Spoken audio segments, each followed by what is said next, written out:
ഈ യുദ്ധം ഏറ്റവും വലിയ ആഘാതം സൃഷ്ടിച്ചിരിക്കുന്നത് ഊർജ്ജ വിപണിയിലാണ്.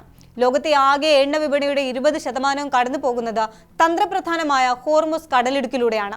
ഇറാൻ ഈ പാത തടസ്സപ്പെടുത്തിയതോടെ ആഗോളതലത്തിൽ ക്രൂഡ് ഓയിൽ വിതരണം പൂർണ്ണമായും അവതാളത്തിലായി. യുദ്ധത്തിന് തൊട്ടു മുൻപുള്ള കണക്കുകൾ പ്രകാരം ബ്രെന്റ് ക്രൂഡ് ഓയിൽ ബാരലിന് $78 മുതൽ $82 വരെയായിരുന്നു വില.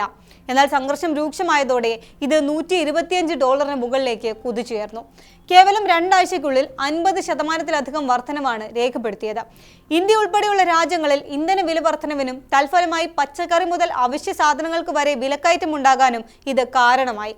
ഗ്രാഫുകൾ സൂചിപ്പിക്കുന്നത് യുദ്ധം 1 മാസം കൂടി നീണ്ടുപോയാൽ എണ്ണവില $150 കടക്കുമെന്നാണ്. യുദ്ധം രണ്ടാമതായി ബാധിച്ചത് ആഗോള ചരക്കു നീക്കത്തെയാണ്.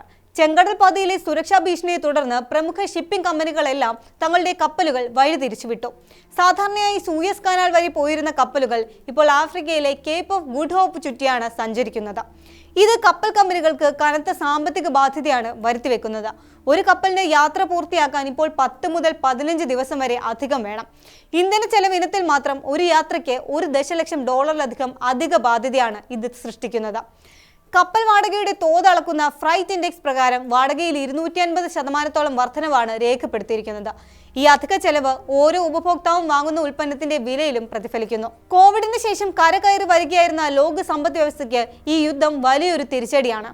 അമേരിക്കയിലും യൂറോപ്പിലും പണപ്പെരുപ്പ നിരക്ക് ഇതിനകം തന്നെ നിയന്ത്രണാതീതമായി ഉയർന്നു കഴിഞ്ഞു.